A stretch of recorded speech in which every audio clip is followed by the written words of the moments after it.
Após a intervenção federal em Brasília, o acampamento em frente ao quartel-general do Exército começou a ser desmontado e cerca de 1.500 pessoas foram presas ou detidas por participação nos atos terroristas de domingo. O governo federal promete que haverá responsabilização pelas cenas de horror que o país e o mundo tiveram que presenciar. As cenas de invasão e destruição ficaram marcadas na história do país. Nós vivemos ontem o Capitólio brasileiro, com uma diferença. Duas. A primeira, não houve óbitos. E segundo, tem mais presos aqui do que lá. Até agora, cerca de 1.500 pessoas foram presas ou detidas por participar da invasão e destruição de prédios públicos dos 3 poderes em Brasília. Parte dos radicais estava acampada em frente ao quartel-general do Exército. A retirada começou pela manhã e foi sem confronto. Boa tarde, senhoras e senhores. Hoje é 19 de fevereiro de 2025, são 19 horas. A denúncia de Paulo Gonet contra Bolsonaro e sua quadrilha surpreendeu os bolsonaristas, que agora mergulham em desespero e já começam a ter ideias malucas. A atmosfera no Supremo, após a apresentação da denúncia contra Bolsonaro, é muito ruim para o líder da extrema-direita brasileira, como esperado. A avaliação entre os magistrados é que a denúncia é robusta e técnica. O pior para eles é que o STF deve começar a julgar a denúncia contra o ex-presidente Bolsonaro entre o fim de março e o começo de abril. Para piorar, a denúncia lidera os assuntos mais comentados nas redes sociais desde ontem à noite, conforme mostram dados inéditos da pesquisa Nexus, pesquisa e inteligência de dados. Ao todo, o episódio soma 355 mil mensagens publicadas no X, tendo mobilizado 95 mil usuários. Dos 5 tópicos que mais agregaram publicações no período, 4 estão conectados a Bolsonaro. O líder das publicações que estão repercutindo é Grande Dia, uma ironia com um dos jargões do próprio Bolsonaro. Depois vem as hashtags Bolsonaro na cadeia e vai ser preso, e Bolsonaro preso. O clima é de puro desespero mesmo. Deputados e senadores de oposição questionaram ministros do Supremo para julgarem a denúncia contra Bolsonaro. Para eles, o julgamento de Bolsonaro já começa com uma condenação prévia. Só resta, portanto, uma esperança para o bolsonarismo. O Bolsonaro afirmou, nesta quarta-feira, após ser denunciado pela PGR, que o mundo está atento ao que se passa no Brasil. Ao dizer isso, ele tem um alvo bem específico. Grupos bolsonaristas no Telegram e no WhatsApp mobilizaram nas últimas 24 horas para reagir à denúncia do PGR, é o que mostra esse monitoramento das redes. E a reação envolveu 3 frentes. Primeira, narrativa de perseguição política a Bolsonaro. Segundo, de que há uma parcialidade do STF e da PGR para apreciar a denúncia. E o terceiro, que é a cereja do bolo, um pedido da intervenção do governo Trump no Brasil para salvar o Bolsonaro. É o que você ouviu. Eles querem que o presidente dos Estados Unidos intervenha no Brasil para impedir a prisão do Bolsonaro. Talvez mandando a 4ª Frota para cá, como fizeram em 1964, ou mandando um punhado de bombas nucleares para destruir o STF.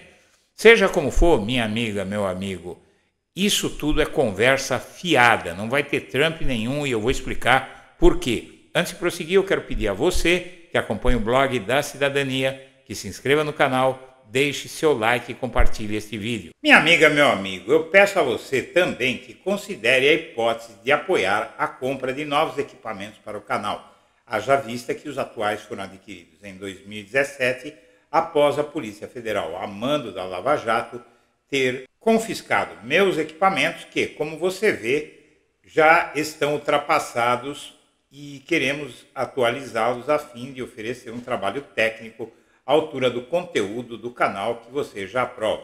Se considerar nos apoiar, a chave Pix está na tela. A gente abre essa edição com um ato considerado arbitrário por jornalistas e juristas. A condução coercitiva do blogueiro Eduardo Guimarães, do blog da Cidadania. Por ordem do juiz Sérgio Moro, ele foi levado para depor na Superintendência da Polícia Federal na Lapa, zona oeste de São Paulo. Moro quebrou o sigilo de comunicação do blogueiro para saber quem é uma de suas fontes, o que vai contra uma garantia constitucional. A Rede Jornalistas Livres conversou com Eduardo Guimarães no momento em que ele foi liberado. Acompanhe. Há 12 anos, Eduardo Guimarães edita o blog da Cidadania. Em fevereiro de 2016, ele publicou a informação de que a grande mídia já sabia que Lula seria levado em condução coercitiva para depor no mês seguinte. Baseado em informações recebidas por uma fonte, o blog trouxe à tona os vazamentos da Operação Lava Jato. Hoje, às 6 horas da manhã, 4 agentes foram até a casa de Eduardo Guimarães e o levaram coercitivamente para prestar depoimento na Superintendência da Polícia Federal em São Paulo. A primeira avaliação dos ministros do STF sobre a denúncia contra Bolsonaro é de que a denúncia é muito forte e, como se esperava, tem apoio majoritário. Basicamente, 9 dos 11 ministros apoiam a denúncia da Procuradoria. Além disso, o Bolsonaro deve começar a ser julgado entre março e abril. É o que você está lendo. Eu vou até ler o trecho aqui. O STF vai começar a julgar a denúncia contra Bolsonaro entre o fim de março e o começo de abril. A denúncia contra Bolsonaro está bombando nas redes e acabou com a onda de vídeos falsos do Nicolas, da Zambelli e de outros bolsonaristas aí, com mentiras sobre a economia, e na verdade não se fala de outra coisa que não seja a denúncia contra Bolsonaro e o julgamento dele, e as provas contra ele que estão começando a aparecer. Ou seja, mudou o foco e foi puxado o tapete do bolsonarismo. Além disso, a oposição reagiu à denúncia contra Bolsonaro com desespero. Precisamos de justiça, tal, e aí começam a surgir as ideias amalucadas. Veja só, após a denúncia da PGR, o Bolsonaro disse que o mundo está atento ao Brasil. Ele não está pensando na imprensa internacional, nem no mundo, ele está pensando só numa coisa, ele só pensa naquilo, em Donald Trump.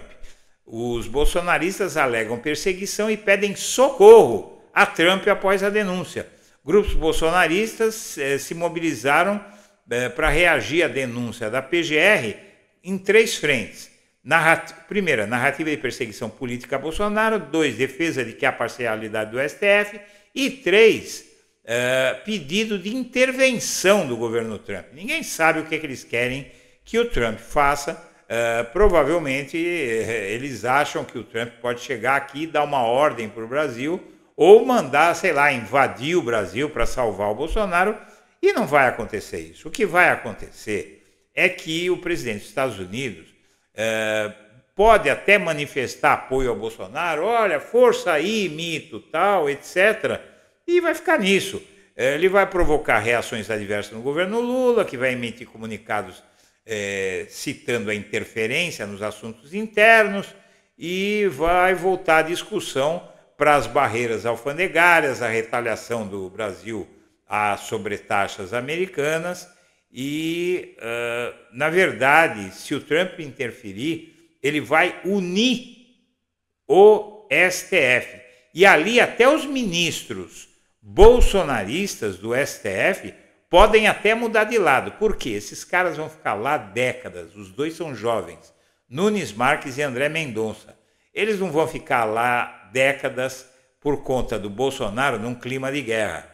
Então é um risco muito grande para o Bolsonaro o Trump intervir. E além disso, o Trump tem muito mais com o que se preocupar. A aprovação dele está despencando. A aprovação positiva caiu de 47 para 44, a positiva.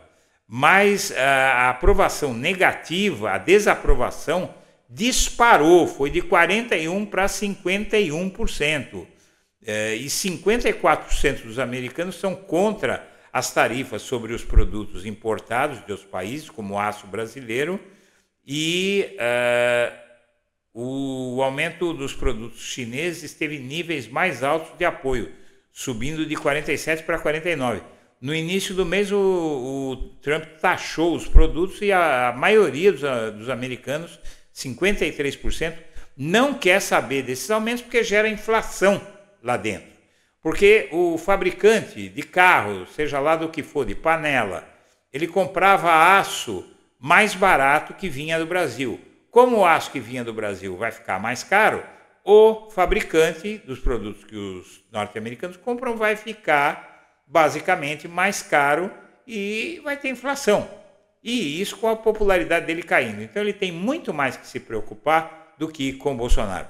Senhoras e senhores, eu agradeço a atenção e deixo meu abraço para todo mundo.